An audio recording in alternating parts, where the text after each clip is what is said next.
cours de leur évolution, les multiples espèces animales d'Afrique ont pris une infinité de formes, de tailles et de couleurs. Chacune a sa solution aux problèmes les plus élémentaires de la vie. La pulsion reproductrice est l'un des instincts naturels les plus primitifs. Dans la vallée de la Luangwa, en Zambie, chaque espèce a sa propre méthode pour trouver un partenaire. De l'émergence de masse à la quête en solitaire. Des lions enjôleurs aux babouins rusés. Tous ces animaux n'ont qu'un objectif en tête. Transmettre leurs gènes à la génération suivante.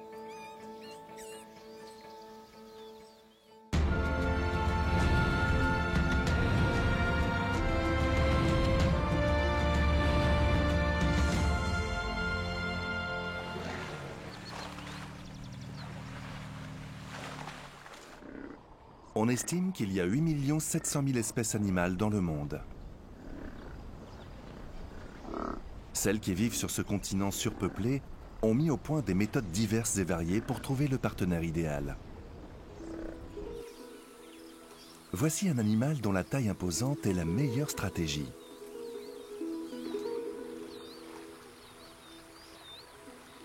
Ce crocodile du Nil mâle peut atteindre 7 mètres de long. Sa corpulence et sa puissance sont ses meilleures chances de trouver une partenaire. Dans cette partie de la rivière qui constitue son territoire, il veille sur son harem pouvant compter jusqu'à 10 femelles. Le crocodile du Nil est polygame. Il peut avoir plusieurs partenaires en même temps. Il s'accouple à la saison sèche quand le niveau de l'eau est au plus bas. Les bancs de sable exposés offrent à la femelle un habitat idéal pour y déposer ses œufs. Un rival tente d'attirer l'une des femelles du harem. Le mâle alpha va devoir montrer à l'intrus que cette partie de la rivière lui appartient. Même la peau très dure de l'importun ne pourra pas le protéger. La force de morsure du crocodile du Nil peut aller jusqu'à 350 kg par centimètre carré.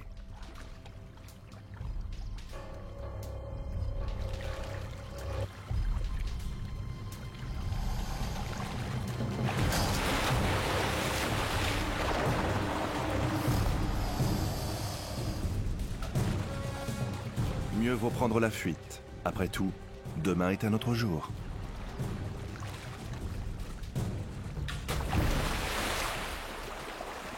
Le mâle chassera n'importe quel rival de son territoire pour protéger son statut de reproducteur.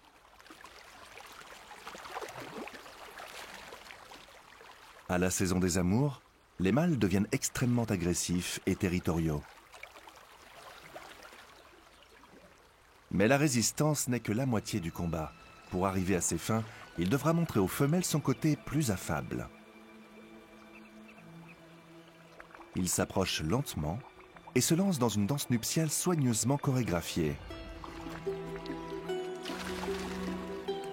Il fait vibrer l'air dans ses poumons pour produire un bourdonnement à basse fréquence, si puissant qu'il fait même clapoter l'eau sur son dos. Les vibrations sous la surface expriment très clairement ses intentions. La femelle découvre sa gorge pour indiquer son consentement.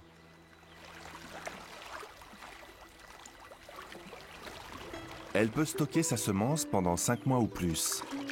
Elle s'en servira uniquement pour féconder ses œufs quand les conditions seront parfaites pour la ponte.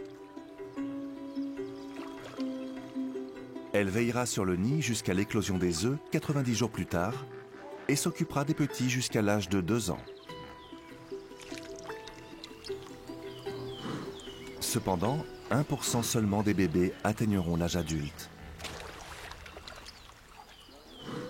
Trop occupés à faire d'autres conquêtes, les crocodiles mâles ne participent pratiquement jamais à l'éducation de leur progéniture. Mais quand les deux parents doivent s'investir autant l'un que l'autre pour s'occuper de leurs petits, cela vaut la peine d'être fidèle. Chez les oiseaux, c'est même essentiel pour la survie d'un petit. C'est pour cette raison que 90% des espèces sont monogames. Certains restent fidèles uniquement le temps de la saison des amours. Mais chez les grues royales, l'amour, c'est pour la vie. Chaque année, à la fin de la saison sèche, jusqu'à 400 individus se regroupent dans le parc national de South Luangwa. C'est le plus grand rassemblement de l'espèce en Zambie. Ils ont passé l'hiver à se nourrir en petits groupes dispersés dans la vallée.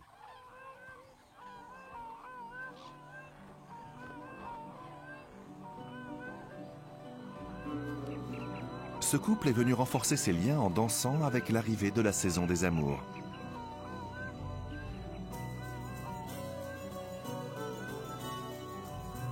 S'ils dansent toute l'année, ce rite, qui fait partie intégrante de la parade nuptiale, connaît son apogée au mois d'octobre. Le couple gagne ainsi en intimité en vue de la reproduction le mois suivant.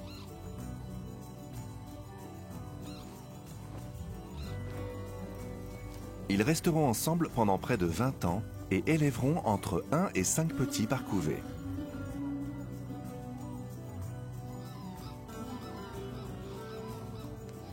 Cela peut prendre jusqu'à 3 mois et demi pour que les jeunes deviennent autonomes et jusqu'à 3 ans pour qu'ils soient en âge de se reproduire.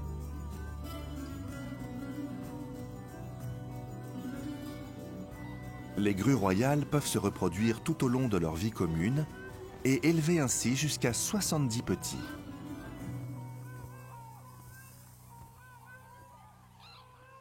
Dans la vallée de la Luangwa, un hippopotame mâle, en revanche, ne disposera peut-être que d'une seule saison dans toute sa vie pour engendrer une descendance. Ailleurs en Afrique, le caïd de la plage pourrait régner sur son territoire pour une période allant jusqu'à 8 ans. Mais la rivière de la Luangwa concentre la plus grande densité d'hippopotames au monde. Un troupeau peut compter jusqu'à 300 individus. Un rival peut venir défier le mâle dominant n'importe quand. Avec une telle concurrence, son règne ne pourrait durer que quelques mois. La bataille pour l'accouplement est lancée. Être le mâle le plus imposant et le plus féroce est sa seule chance de se reproduire. Lui seul a le droit de s'accoupler dans cet espace de 100 mètres de long dont il a la charge.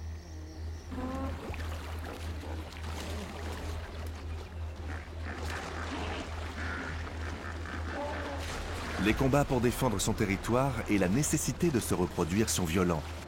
Les blessures sont fréquentes. Le moindre faux pas pourrait lui coûter la vie.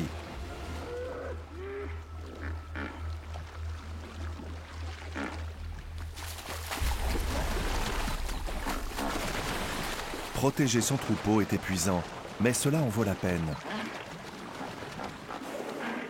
Il ne faut rater aucune occasion de s'accoupler.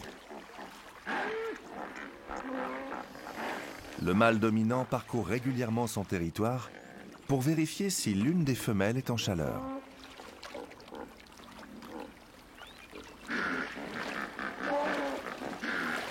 Il consacre près d'1 heure par jour à l'accouplement.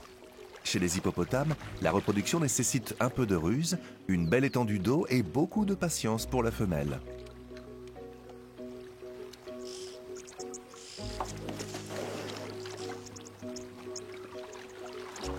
La décision finale ne dépend pas que du mâle. La femelle a elle aussi son mot à dire.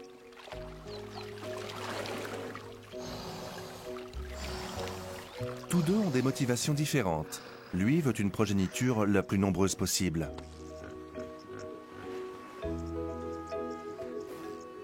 De son côté, elle veut offrir à chacun de ses bébés le meilleur départ dans la vie en choisissant le mâle le plus fort et le plus vigoureux.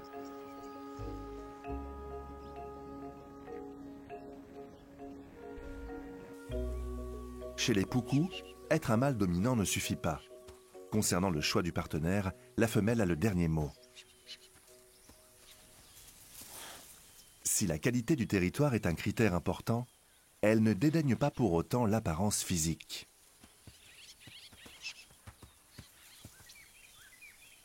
Ces taches sombres sur le cou du mâle qui font ressortir ses muscles ont attiré son attention. Elles sont dues à des sécrétions grasses provenant de glandes situées à côté de ses yeux. C'est comme un gage de qualité qui montre que ces gènes sont dignes d'être transmis.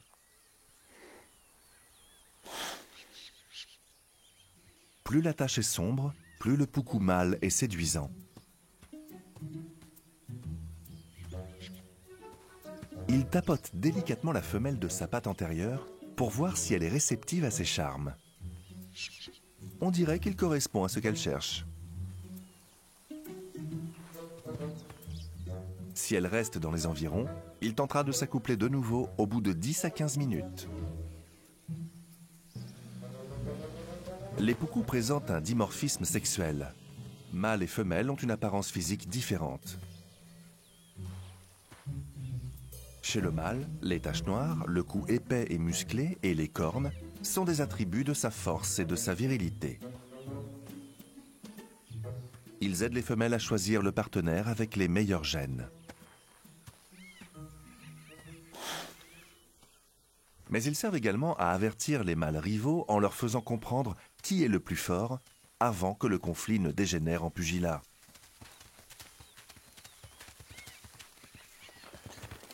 Éviter l'affrontement physique est crucial.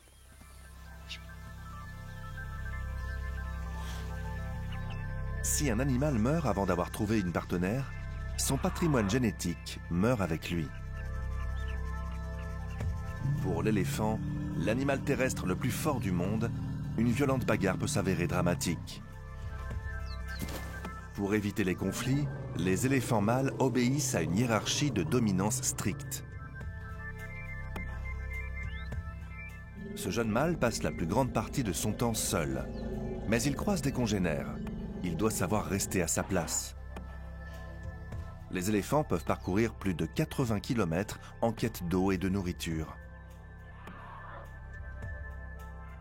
Les troupeaux de femelles sont dispersés sur une superficie si étendue qu'il ne serait pas logique pour un mâle d'occuper un territoire fixe. Il préfère sillonner la vaste savane africaine à la recherche d'une partenaire adéquate guidée par sa trompe.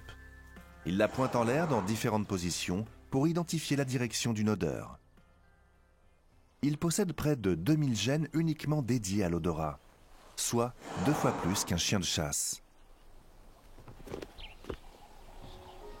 Quelque part là-devant, il y a une éléphante en chaleur. Autrement dit, une occasion de s'accoupler. Mais un autre mâle a également repéré l'odeur. Il s'approche du nouveau venu pour voir à qui il a affaire. Un seul pourra avoir les faveurs de la femelle. Le nouvel arrivant sur la droite semble plus fort, mais ils vont devoir se départager. Ils se poussent mutuellement en évaluant leur corpulence et la taille de leur défense. Le jeune mâle est aux prises avec son rival. Il fait pression avec sa trompe pour tenter de se grandir.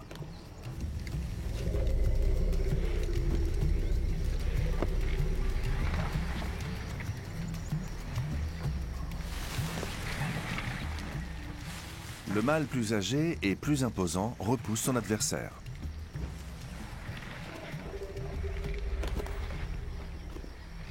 Il est trop puissant et le jeune mâle en est conscient. Autant ne pas laisser la situation dégénérer en combat acharné. Le mâle plus âgé revendique le rang supérieur et le droit de se reproduire correspondant à ce statut. Le jeune mâle n'a pas d'autre choix que de passer son tour. Mais avec l'âge, il deviendra lui aussi un colosse et peut-être qu'un jour, il se retrouvera au sommet de la hiérarchie. Pour l'instant, il va devoir chercher son bonheur ailleurs. Chez les espèces nomades, les femelles s'éparpillent un peu partout dans la savane. Il aura plus de chances de dénicher une partenaire en poursuivant son chemin.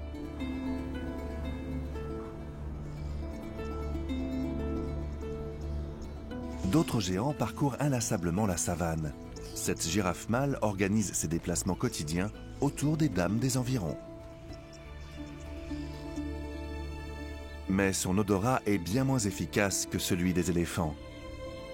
Pour trouver une partenaire, il doit s'approcher le plus possible. Il passe lentement d'un troupeau à un autre, en vérifiant s'il y a une femelle prête à s'accoupler. Il inhale de l'air qui va passer au-dessus de récepteurs spécifiques situés dans son palais, l'organe voméronasal. En respirant ainsi l'odeur de son urine, il détecte les phéromones indiquant si la femelle est en chaleur.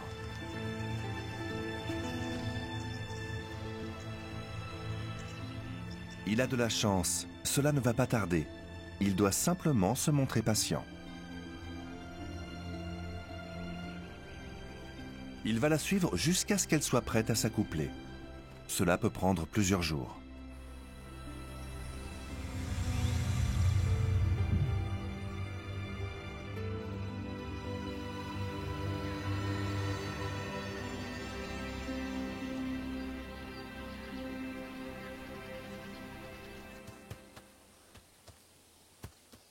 Sa présence constante dissuade ses congénères de se montrer trop entreprenants avec elle.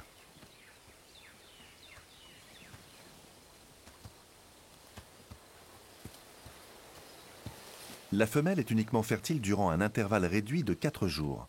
Il teste donc ses dispositions 3 fois plus souvent que si elle n'était pas en chaleur.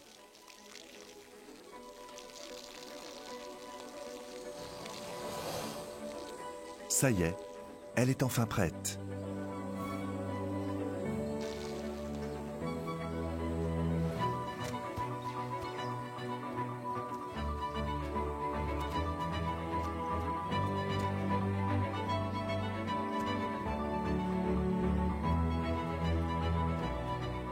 Le mâle se place juste derrière elle pour sa première tentative d'accouplement.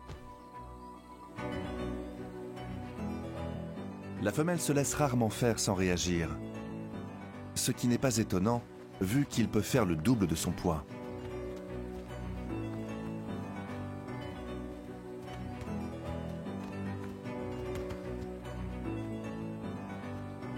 Même les tentatives d'accouplement réussies ont généralement lieu quand les animaux sont en mouvement. Après tout cet acharnement, l'accouplement dure moins de 2 secondes. C'est l'une des rares choses pour lesquelles la girafe ne perd pas de temps. L'activité fébrile chez les oiseaux dans la vallée est un signe incontestable que la saison des amours approche pour de nombreuses espèces. Pour les marabouts d'Afrique, elle a déjà commencé. Habituellement, quand ils se mettent en couple, c'est pour la vie. Ce jeune mâle est venu chercher une partenaire. Il n'a que 4 ans. C'est une première pour lui. Il ne sait pas très bien comment s'y prendre. Certes, il n'est pas aussi gracieux ou séduisant que ses cousins les grues, mais tous les goûts sont dans la nature.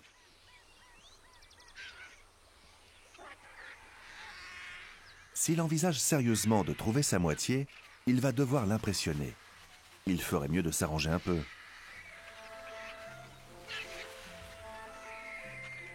Prochaine étape, dénicher une branche pour faire la cour à sa belle.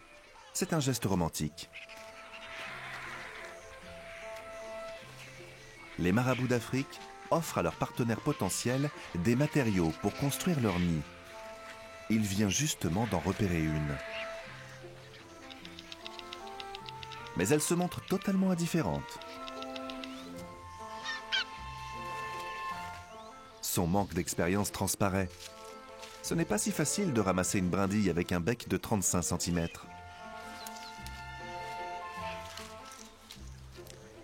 Il a encore beaucoup à apprendre. Mais ce ne sont pas les femelles qui manquent pour travailler cet art délicat. Encore faudrait-il qu'il empêche ses rivaux de lui voler sa branche.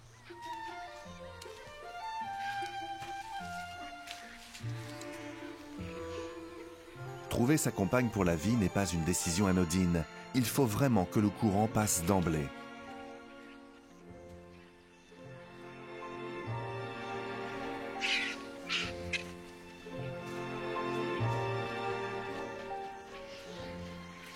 Il vaut mieux prendre son temps.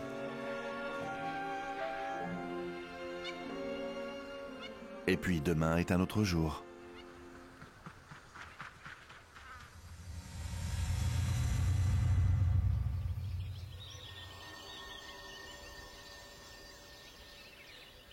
Ce babouin mâle a passé la nuit à dormir dans un ébénier sur les berges de la rivière Luangwa, à l'abri des prédateurs. Mais il est temps d'aller retrouver la plaine pour se nourrir et passer du temps avec ses congénères.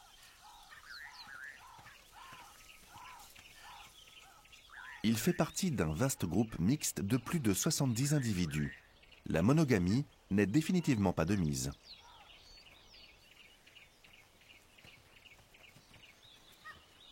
Mâles et femelles peuvent avoir des partenaires multiples. Leur système de reproduction favorise les infidélités. Néanmoins, il est régi par une hiérarchie complexe. Les mâles ne peuvent pas s'accoupler avec n'importe qui. Les babouins de rang supérieur disposent de partenaires plus engageantes.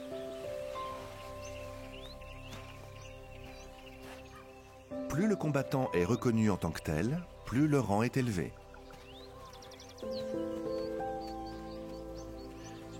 À ce niveau, il a encore des progrès à faire. Une femelle dominante a attiré son attention. Son arrière-train gonflé indique qu'elle est en chaleur et prête à s'accoupler. Se reproduire avec une femelle alpha offrirait à sa progéniture le meilleur départ possible dans la vie. Étant dans sa période la plus fertile, cette dernière est en quête d'un compagnon, mais elle a ses préférences. Un mâle dominant de rang supérieur la suit et l'emmène à l'écart de la concurrence. Étant de rang inférieur, notre malheureux Don Juan ne peut pas attaquer seul le mâle dominant. Heureusement, il n'aura pas à le faire. Il a une arme secrète. Une faille dans le système va lui permettre de prendre l'avantage. En formant une alliance avec deux autres mâles de rang inférieur, il aura la force nécessaire pour gagner les faveurs de sa dulcinée.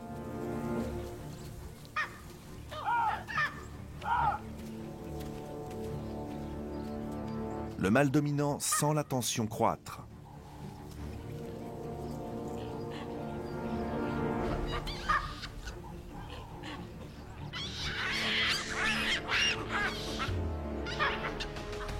Les trois nouveaux alliés se ruent de concert sur leur cible.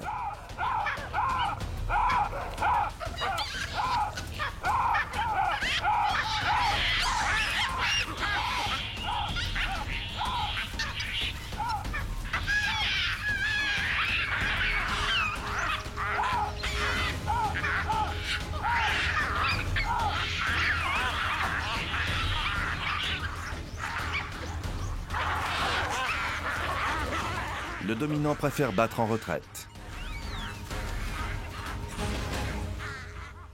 La stratégie du mâle de rang inférieur a fonctionné. Avec l'aide des deux autres babouins, il a obligé le mâle alpha à renoncer à la femelle. Mais c'est trop tard pour lui. Il a manqué l'occasion de s'accoupler. Son allié temporaire s'est interposé au dernier moment. A priori, le principe d'esprit d'équipe n'est pas maîtrisé. Toutefois, cette alliance pourrait se révéler utile à l'avenir. La coopération entre les babouins de rang inférieur leur permet de s'attaquer à des mâles dominants en minimisant les risques de blessures. Chacun peut ainsi avoir plus de chances de se reproduire, mais rien n'est jamais sûr. S'il persévère dans la voie du travail collaboratif, avec un peu de chance, ce sera bientôt son tour.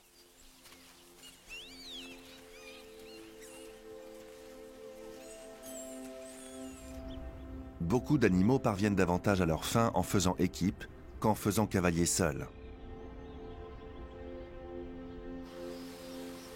Plus en aval, le long de la rivière Luangwa, ces deux frères ont uni leurs forces. Contrairement aux babouins, l'alliance formée par ces lions durera probablement toute la vie. Ils ont beau être jeunes, comme en témoigne leur petite crinière, ils ont déjà leur propre clan. Il y a une forte densité de lions dans la vallée de la Luangwa. La concurrence n'est donc jamais bien loin. Ils doivent collaborer pour protéger leurs partenaires des autres coalitions. S'ils perdent leur clan, de nouveaux mâles étrangers prendront leur place et tueront tous les petits. Les mères seront de nouveau en chaleur et ils pourront s'accoupler avec elles.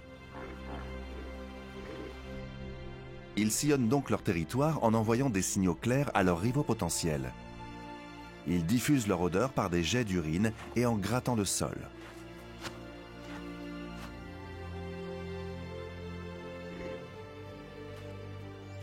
Leur rugissement porte à 8 km à travers la vallée, avertissant leurs rivaux que ce sont eux les patrons ici. Les deux frères peuvent rester au sommet pendant plusieurs années ou seulement quelques mois. Ils doivent se reproduire le plus souvent et le plus rapidement possible.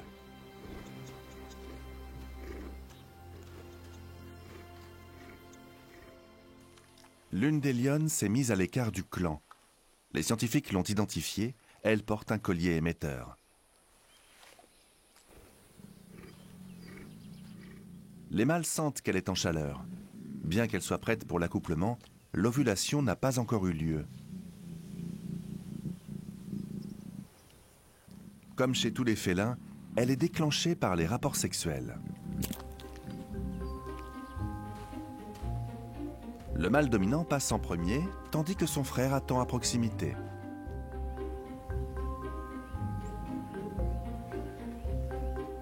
Durant l'accouplement, les épines sur son pénis stimulent la production d'hormones chez la lionne. Le processus est douloureux. Mais c'est une étape essentielle pour provoquer l'ovulation. La femelle sera en chaleur pendant 4 jours. Le mâle va tenter de s'accoupler avec elle tous les quarts d'heure. Il peut avoir jusqu'à 150 rapports sexuels sur ces 4 jours. Plus ils sont fréquents, plus le taux d'hormones augmente chez la femelle et plus l'ovulation a de chances de se produire. Il fait tout son possible pour que la fécondation ait lieu.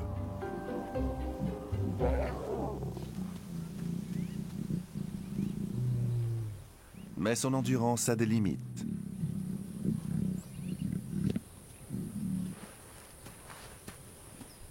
À ce moment-là, son frère peut prendre la relève. Ce travail en équipe leur donne toutes les chances de protéger leur territoire.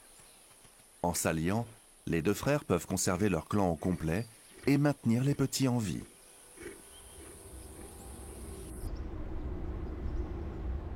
Au pic de la saison sèche, les rivières de la vallée se tarissent. Les bancs de sable sont exposés et les guêpiers à front blanc en profitent pour creuser leur nid à l'intérieur. Ces lieux peuvent abriter d'immenses colonies comprenant jusqu'à 200 individus. Chaque colonie peut compter jusqu'à 20 lignées familiales différentes. Dans ces groupes, seuls quelques-uns des couples les plus âgés pourront se reproduire. Élever un petit ici est extrêmement compliqué. Les couples reproducteurs ont réellement besoin d'aide. Ils peuvent avoir des couvées allant jusqu'à 5 petits. Mais ils auront de la chance si un seul poussin parvient à quitter le nid vivant.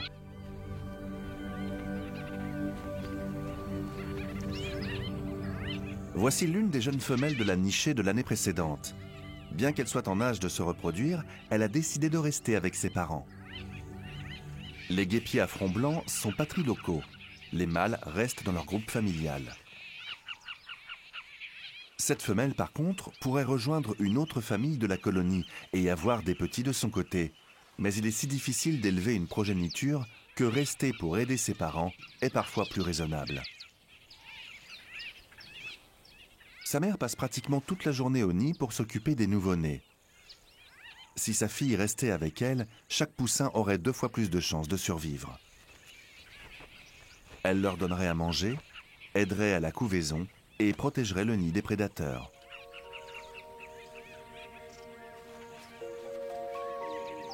Plus un couple reproducteur est aidé, plus nombreux seront les oisillons susceptibles de prendre leur envol.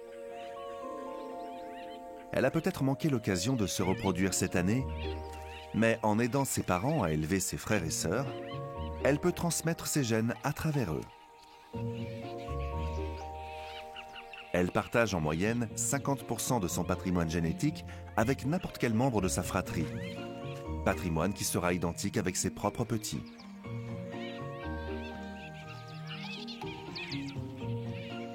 Parfois, il est totalement inutile de trouver un partenaire pour transmettre ses gènes.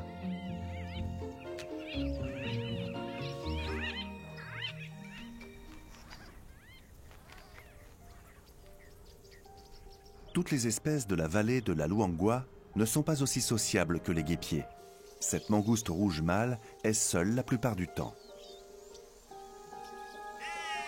Son territoire est situé à proximité d'une lagune totalement asséchée, le lieu idéal pour trouver de la nourriture. Mais aujourd'hui, il n'est pas là pour ça. Son territoire recoupe ceux de plusieurs femelles. Contrairement au guêpier à front blanc, il ne collaborera pas avec l'un de ses congénères, sauf si c'est pour se reproduire. Il parcourt les différents territoires des femelles pour voir lesquelles sont en chaleur.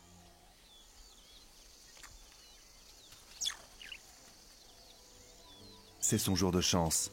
Celle-ci est prête pour l'accouplement.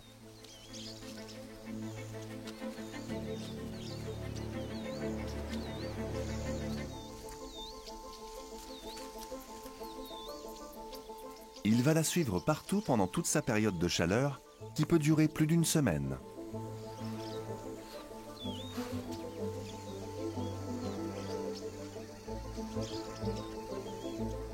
À chaque pause, il tente d'avoir un rapport sexuel avec elle.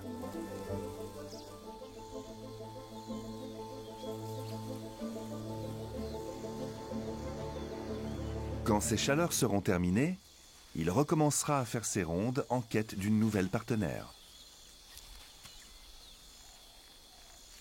Il voudrait bien faire les 400 coups tout au long de l'année, mais la femelle se méfie. Elle peut avoir 2 portées par an seulement. Le timing doit être parfait.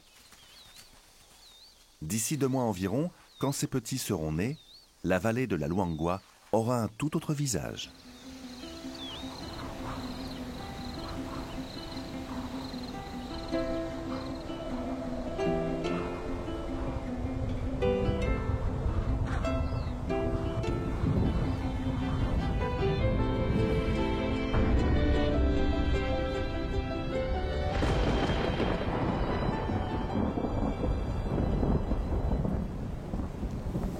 Les premières pluies arrivent en novembre.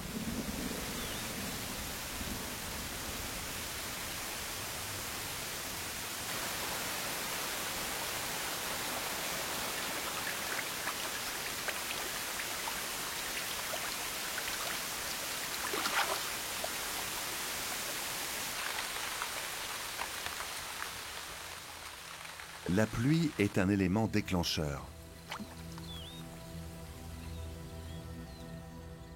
L'humidité croissante entraîne la naissance de milliers de mâles et femelles ailés dans les colonies de termites disséminées dans la vallée de la Luangwa.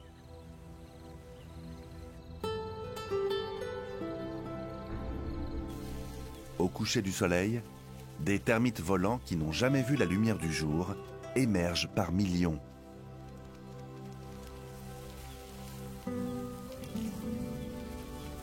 C'est leur vol nuptial.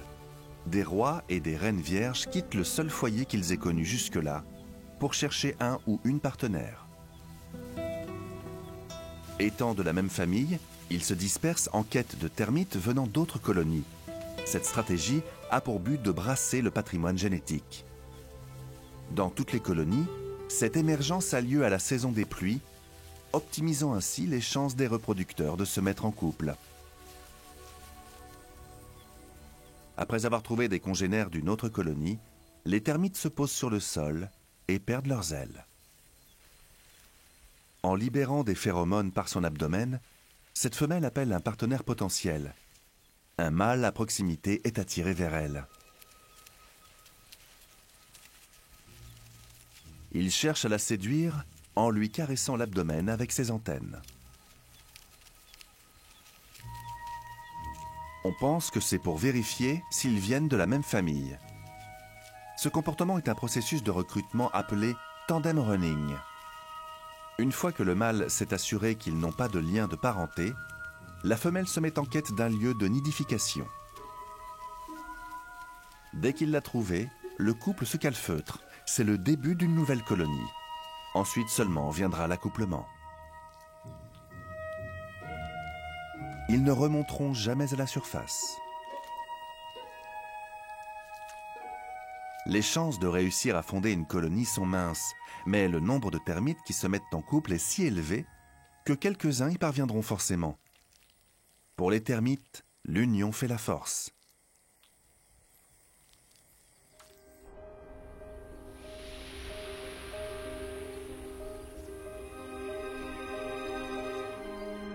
Avec l'arrivée de la saison des pluies, la vallée de la Luangwa subit un changement incroyable.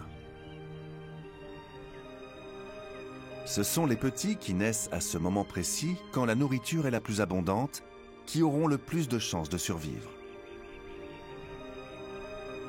L'essentiel pour ces reproducteurs saisonniers est de trouver leur partenaire au bon moment.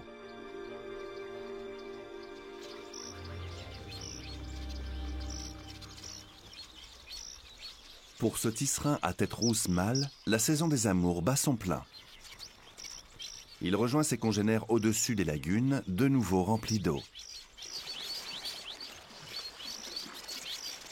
Il est polygyne, autrement dit, il s'accouple avec plusieurs femelles, un comportement observé chez 2% seulement de toutes les espèces d'oiseaux. Il a déjà construit plusieurs nids qu'il va utiliser pour tenter de séduire le plus de femelles possible. Il pourrait avoir jusqu'à 12 partenaires cette saison, qui pourraient avoir jusqu'à 50 œufs en tout.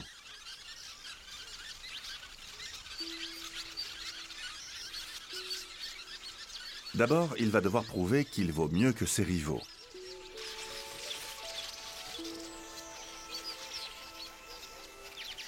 Son masque noir et les couleurs vives de ses plumes sont temporaires.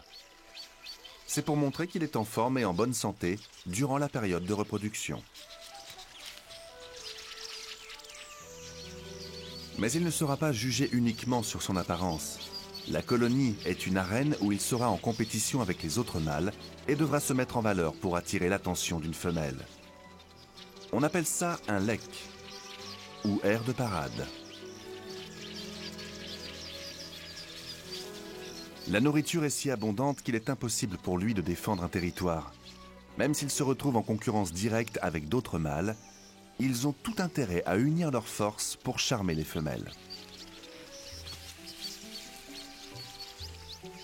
En battant des ailes et en se balançant, il attire l'attention d'une femelle sur ses nids.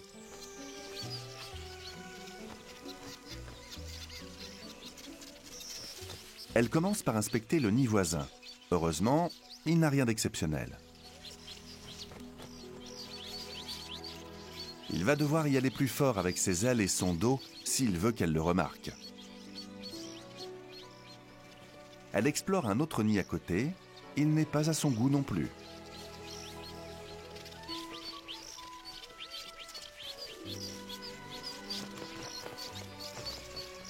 Elle consent enfin. Il a réussi à trouver une partenaire. Maintenant, il ne lui reste plus qu'à en trouver 10 autres.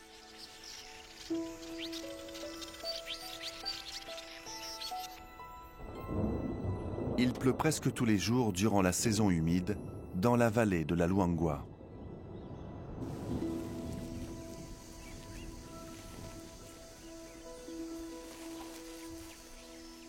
Suite aux dernières averses torrentielles, les mille-pattes sont très actifs.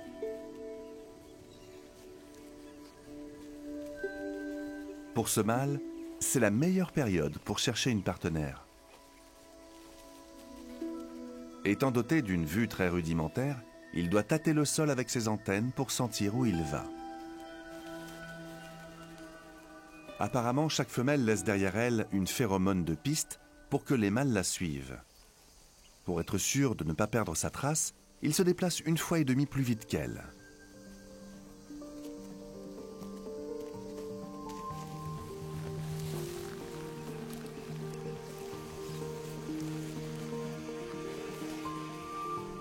Il la tient fermement, mais elle n'est pas prête à s'accoupler de son plein gré. Il doit batailler pour qu'elle se détende. Sa réticence est un test. S'il est suffisamment fort pour prendre le dessus, cela voudra dire qu'il est de taille à engendrer sa progéniture. Mission accomplie, il a réussi à la conquérir. À l'aide d'un appendice spécialisé appelé gonopode, il ouvre le segment qui abrite l'appareil génital de la femelle, puis retourne ses propres organes reproducteurs. Il les introduit ensuite à l'intérieur pour féconder la femelle avec sa semence.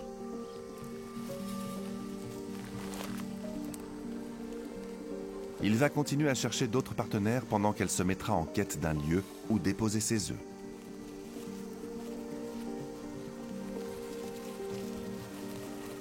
Pour les reproducteurs saisonniers, il est essentiel d'attendre la période des pluies pour s'accoupler.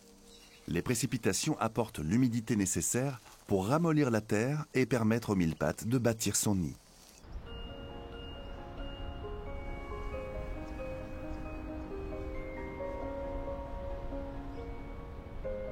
Les plaines, autrefois arides de la vallée de la Luangwa, sont désormais recouvertes d'un tapis herbeux d'1 mètre de haut. C'est la nourriture préférée des zèbres. C'est la période idéale pour se reproduire. 85% des poulains naissent pendant la saison des pluies. Avec une gestation de 12 mois, la grande majorité des accouplements a lieu maintenant. Ce mâle règne sur un harem de 6 femelles reproductrices et leur progéniture. Il les a toutes enlevées quand elles n'étaient que des jeunes pouliches. Elles resteront avec lui tant qu'il sera assez fort pour les défendre. À 10 ans, il est encore dans la fleur de l'âge et pourrait vivre encore 10 ans de plus. Sous son œil vigilant, les juments peuvent passer plus de temps à se nourrir et se concentrer sur l'éducation de leurs petits. En retour, elles ne s'accoupleront qu'avec lui.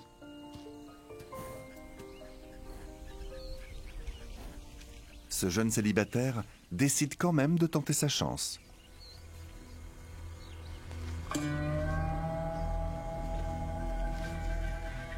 Il ne possède pas encore de harem. S'accoupler avec les juments du mâle plus âgé est sa meilleure chance de se reproduire.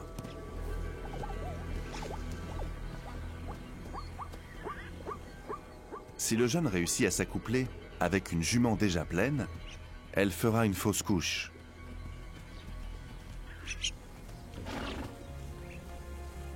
L'étalon n'est pas prêt à prendre ce risque.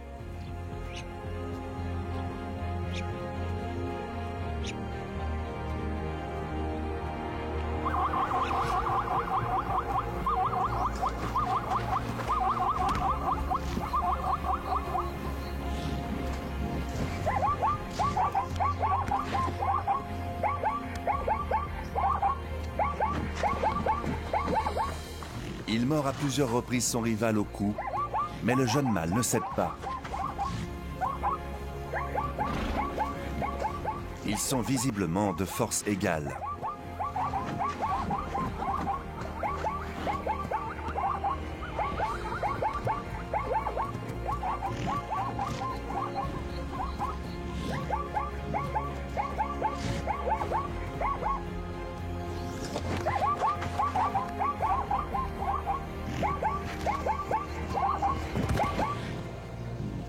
En fait, l'étalon était trop fort. Son âge et son expérience lui ont permis de l'emporter.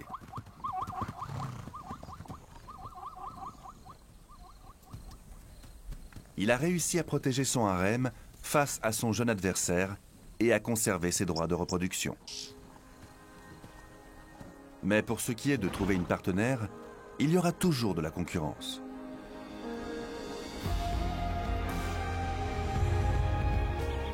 L'acte sexuel a beau être un moment fugace, il dicte le comportement de toutes les espèces du royaume animal durant pratiquement toute leur vie. Pour ces créatures, transmettre leur gène est fondamental.